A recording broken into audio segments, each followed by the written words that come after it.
m'appelle Perrine, j'ai 27 ans et je suis hélicicultrice, donc éleveuse d'escargots. Je suis en Bourgogne et plus précisément en Côte d'Or. Vous me connaissez parce que j'ai fait la saison 18 de L'amour est dans le pré. Oui, je suis atteinte de la maladie de Crohn et ça a été important d'en parler dès les portraits parce que c'était pour être transparente et aussi pour donner espoir aux personnes qui sont atteintes de Mickey. En fait, les gens me disent « Ah, mais t'es jolie, tu n'as pas besoin de faire l'amour est dans le pré, tu peux trouver quelqu'un comme ça. » Mais en fait, ils ne se rendent pas compte que n'importe qui peut trouver quelqu'un comme ça, mais il faut quelqu'un qui supporte au quotidien, on va dire, les défauts, mais en plus les maladies. C'est vrai que la maladie, ça a un impact sur la vie sentimentale, on va dire, parce que, je vais donner un exemple tout simple. Je vais avoir un rendez-vous, voilà, je vais y aller et tout. Je vais pas pouvoir y aller en fait, parce que d'avoir le rendez-vous, c'est un stress. Le stress, ça cause d'être malade. Donc juste avant, je vais dire, je peux pas, quoi, je suis malade, j'y vais pas. Voilà. Enfin, c'est vraiment un exemple bête, mais c'est ce qui se passe, quoi. Parce que, voilà. Et d'ailleurs, c'est ce qui s'est passé pour l'émission. Ils ont, enfin, comment dire, pendant tout le tournage, ça a été, mais quand il a fallu passer à l'action, en gros, quand il a fallu qu'ils viennent à la ferme, j'ai été malade. J'étais mal, voilà, c'était du stress, donc le stress, ça cause des crises, on va dire, en gros, et après, t'es pas bien, donc t'as pas le choix d'assumer, il faut y aller, mais t'es pas en forme, quoi. Donc oui. Et après, il y a cet aspect-là, mais il y a aussi l'aspect autre où ça va plus loin et de dire, de penser d'être un peu honteuse, de dire j'ai Crohn, comment on en parle, quoi. Comment on lui dit. Dire j'ai Crohn, c'est quoi Crohn? C'est Crohn, quoi. De dire, voilà, vraiment de rentrer dans le détail, je pense que bon, ça fait pas plaisir de dire soit je suis constipée, soit j'ai la diarrhée, je fais du sang, je fais de l'éclair.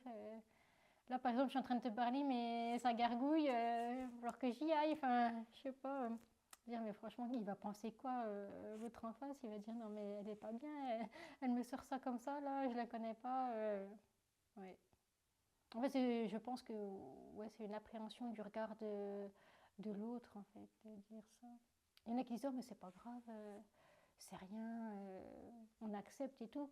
Oui, vous acceptez parce que vous le vivez pas. Je sais pas comment dire, d'autres personnes en face qui disent des gars justement, moi j'accepterais tout. Oui, tu dis ça, mais peut-être que si tu le vivais, tu l'accepterais pas pareil en fait. Par rapport à la maladie, en fait, j'attends pas de l'empathie. Au final, on dit qu'on aimerait, mais moi je veux pas qu'ils me disent alors ça va, t'étais en crise, alors si, alors ça. Franchement, ça va m'agacer.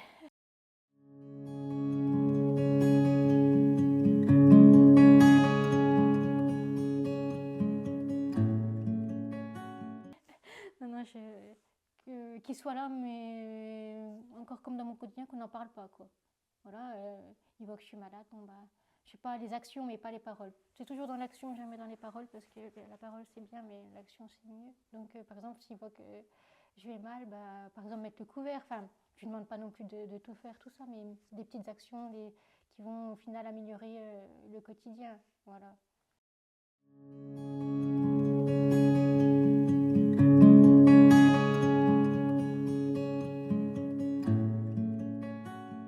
Alors, le début de la maladie, c'était en septembre 2017. En fait, j'étais en journée d'intégration au BTS. En fait, c'était pour les premières années où nous, on était en deuxième année.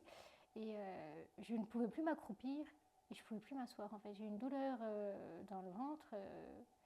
Et j'ai dû rentrer plus tôt. Du coup, j'ai prévenu mes amis et j'ai dit, faut que je rentre. Je vais pas bien. Je pouvais plus m'accroupir. Plus m'asseoir, tout ça.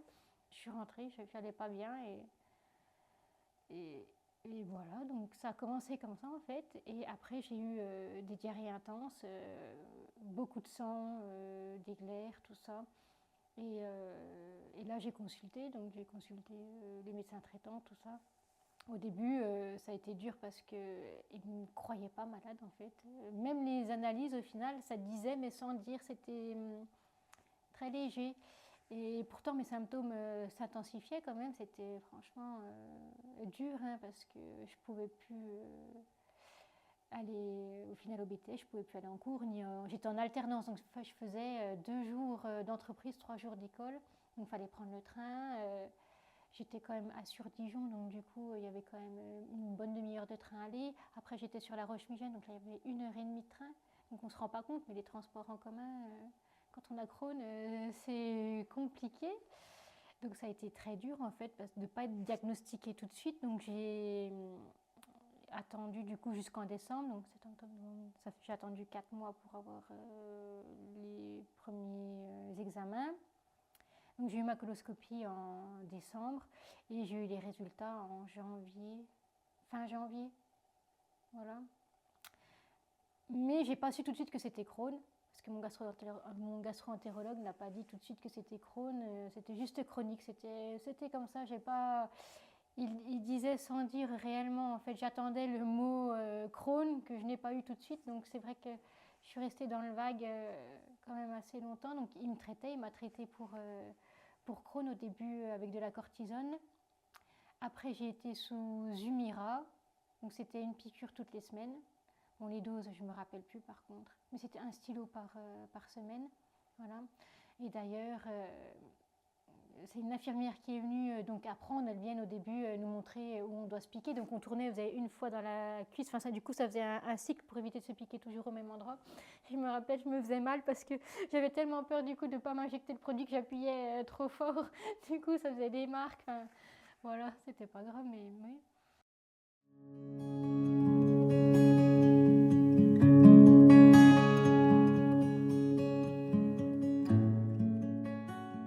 C'est vrai que du coup avec ma gastro-entérologue on discute de tout et de rien, on va dire. En fait on discute de la maladie bien sûr puisque je vais la voir pour ça, mais on peut parler d'autres choses, donc des autres maladies aussi que je parlais pas avec mon ancien gastro-entérologue, donc l'endométriose, l'adénomiose.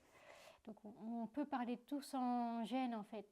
Et elle comprend aussi, par exemple elle a compris quand j'ai parlé de la cortisone que du coup j'avais gonflé, que j'étais poilue, ça elle a compris que j'étais gênée en fait parce que du coup j'avais de la barbe, j'avais tout ça, donc c'était quand même dans le regard des autres c'est dur, voilà, et c'est dur de changer. Et ça elle a compris que les autres n'avaient pas compris quand j'en parlais. Ils disaient oui bon c'est comme ça, oui c'est comme ça, mais c'est pas pour autant que ça fait pas de la peine quoi. Donc elle a compris, donc ça m'a fait plaisir. Je me suis dit bon bah c'est une femme, elle voit, elle comprend un peu mon sentiment quoi. Dans mon coin, on va dire que c'est pas forcément difficile de se faire suivre parce que j'ai quand même un hôpital à 15 minutes, donc ça va, et il y a Dijon à 1 heure. Donc je trouve qu'on est quand même pas trop mal desservi. Il y a des endroits où c'est bien plus dur. Ici, j'ai quand même réussi à avoir un gastro-entérologue en 4 mois, quoi. Bon, il y a des endroits où c'est bien plus compliqué, donc là-dessus, je trouve que ça va. Il y a des endroits en France vraiment où c'est impossible de se faire suivre, quoi. Alors au quotidien, même avant d'être malade, j'ai toujours été très très stressée, toujours, je le suis toujours au final, même si ça se voit pas, oui, toujours très stressée. Et la fatigue, ça a été amplifié avec les traitements et la maladie au final. Donc oui, par contre la gérer au quotidien, des fois c'est difficile parce que j'aimerais faire plus de choses, mais c'est pas possible. Donc la fatigue, ça entraîne du coup de l'hypotension, donc des chutes de tension, des malaises, enfin voilà, plein de... Au final, la fatigue, c'est un effet secondaire, on va dire, de la maladie et des traitements, mais ça implique aussi d'autres effets. Donc c'est vrai qu'à gérer au quotidien, c'est compliqué parce qu'on ne ressent pas la même chose à chaque fois qu'on est fatigué. En fait, ça va évoluer, plus on est fatigué, moins ça va aller. Ouais, ça dépend vraiment de l'intensité de la fatigue. C'est vrai que j'ai jamais réfléchi aux choses qui pourraient marcher contre le stress. J'ai mes chiens, ça me... voilà, ils me rassurent, ils sont là au quotidien, ils m'apaisent, ils me changent les idées, quoi. Donc voilà, quand je pense à eux, je suis plus tranquille. Mais c'est vrai que non, j'ai jamais vraiment réfléchi à des choses qui pourraient... on m'avait proposé le yoga, les trucs de respiration et tout, mais c'est pas trop mon truc. Je préfère l'action. J'aurais peut-être dû faire de la boxe.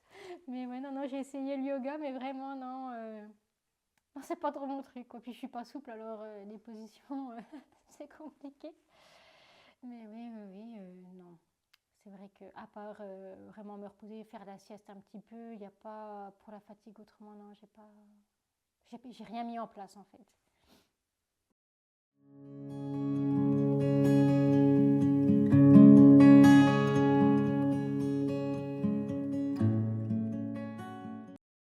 Bah, du coup, quand j'ai su que j'étais malade, oui, bah, j'ai- j'en ai pas trop parlé, j'en ai parlé à ma famille, donc mes proches de ma mère, mon père et ma sœur. Autrement, oui, il y avait la famille un peu plus, ma grand-mère et tout ça, mais j'en parlais pas tellement en fait. Même aux amis, il y en a très peu qui le savaient. Il y en a qui l'ont su et au final ils s'en foutaient parce que c'était pas eux quoi. En gros, ils se rendaient pas compte à quel point j'étais malade quand même. Parce que oui, je sortais plus donc bon, ils se rendaient compte que j'étais pas là, mais eux ils pensaient pas. Enfin, quand ça nous atteint pas, on se rend pas compte du quotidien des autres. Et donc ça, ils se sont pas rendus compte à quel point j'étais mal. Ils l'ont vu physiquement, ça se voyait que franchement. Même des inconnus, enfin même des personnes que je côtoyais pas quand je sortais, ils étaient là, elle a le cancer, mais non, c'était pas ça. Enfin, tu vois, ils s'imaginaient vraiment que j'étais gravement malade. Et eux, ils n'ont pas pris conscience de l'état dans lequel j'étais psychologiquement, quoi. Et ils m'ont laissé tomber. Donc c'est vrai que j'en ai pas trop parlé. Du coup, aux autres amis, j'en ai pas parlé. Mais je disais juste que j'allais mal à ma famille, mais je ne rentrais pas dans les détails non plus. J'ai gardé beaucoup pour moi quand même. Du coup, je sais que je peux compter sur ma famille, sur ma maman, ma sœur, parce que c'est pas les paroles, mais c'est les actions en fait. Donc je sais que je peux compter sur elle, il n'y a pas de problème. C'est juste que oui, on n'en parle pas. C'est pas que c'est tabou la maladie, c'est juste que on n'aborde pas trop le sujet, quoi. On le voit quand on est mal, on voit tout ça, mais il n'y a pas de mots, quoi. Avant la diffusion des portraits, il y a eu un article qui est sorti en fait dans les journaux. En fait, avant la diffusion de L'amour est dans le pré, ça sort toujours dans les médias avant la télé. Donc du coup, c'est même pas moi qui l'ai vu. En fait, on me l'a envoyé. Perrine, elle est malade, maladie de Crohn et tout. Et en fait, quand je l'ai su, mais j'ai pleuré parce que je me suis dit en fait, ça y est, c'est dit, c'est vrai, parce que je l'avais au final caché. Je l'avais caché. Il y en avait beaucoup du coin, enfin, dans l'entourage éloigné, mais entourage quand même, qui ne savaient pas. Et là, je me suis dit, en fait, mon secret a été révélé, quoi. Et je me suis dit, donc ouais, ça m'a fait bizarre. Je me suis dit, maintenant, quand je vais sortir, les gens vont dire, ah, mais elle a Crohn et tout. Ouais, ça m'a fait bizarre. Donc là, j'ai pleuré. Je me suis dit, ça y est, c'est dit, qu'est-ce qui va se passer? Et en fait, après, il y a eu le portrait.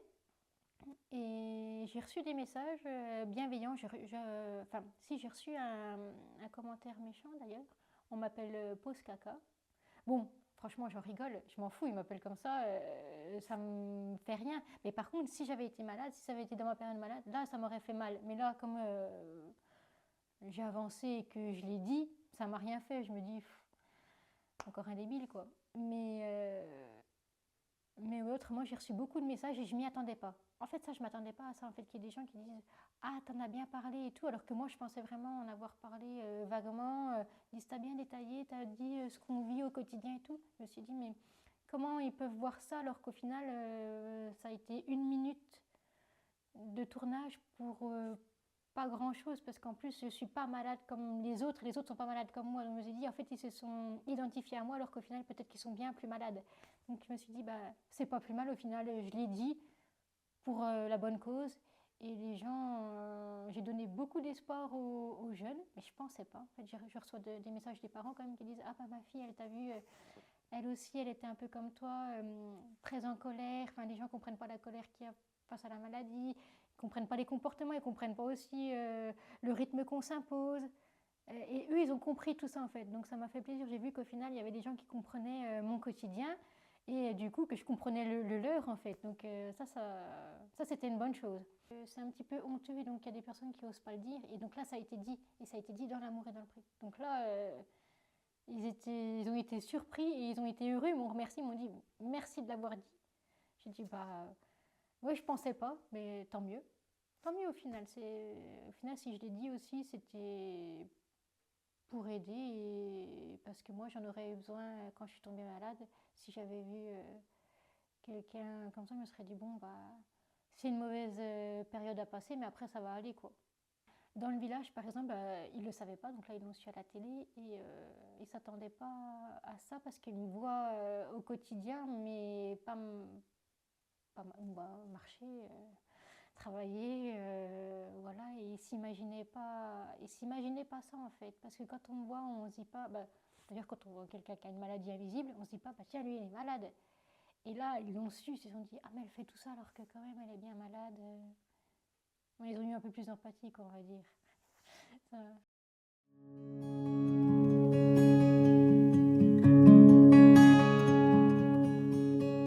C'est vrai que du coup, la maladie, ça impacte le quotidien, on va dire, personnel et professionnel.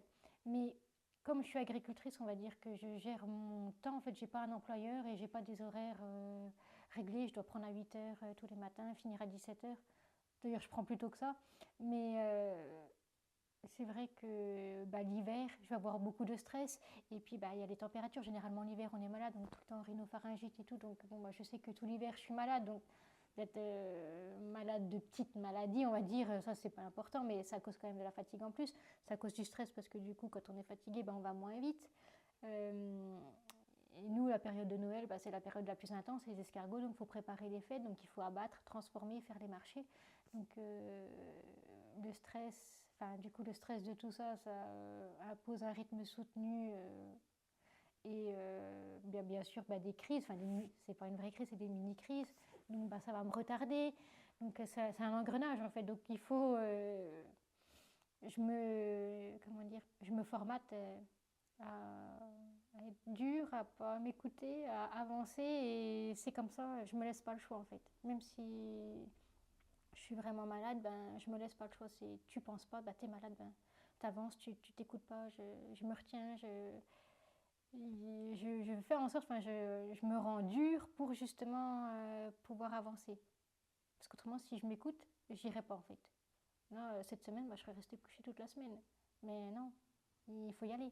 Donc bah, hier, j'étais dans les parcs, il a bien fallu démonter l'aspersion, même si du coup, j'ai pas transformé, j'ai fait autre chose. Enfin, oui. Donc en fait, je me formate à être très très dure, à avoir aucun sentiment presque.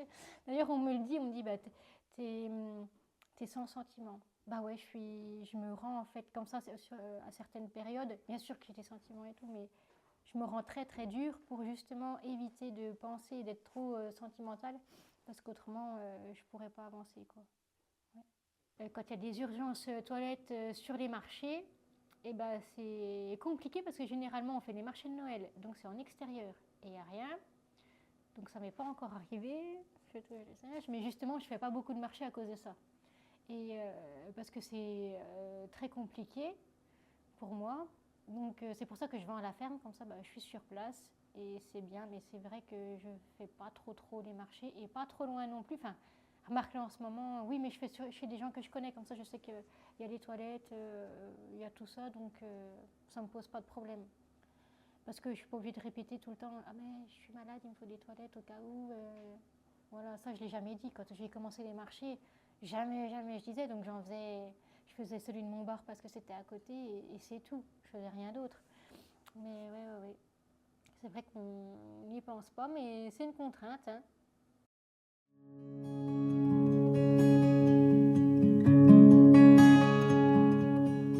Au final, la maladie, ça m'a apporté des choses matérielles et immatérielles. Au final, ça m'a apporté beaucoup plus de caractère, de détermination, le courage qu'on n'avait pas forcément avant. Enfin, ça apporte des bonnes choses et oui, je pense que ça va me choquer, mais je ne regrette pas d'être malade. C'est la vie, ça devait être comme ça. Je l'ai eu, il y a d'autres personnes qui l'ont et voilà, il ne faut pas s'apitoyer, il faut avancer.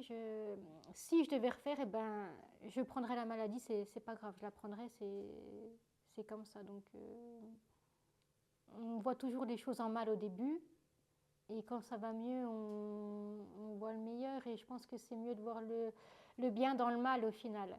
Le mal, ça apporte aussi des bonnes choses, donc faut pas rester concentré là-dessus, il faut toujours avancer, quoi qu'il en coûte, faut avancer.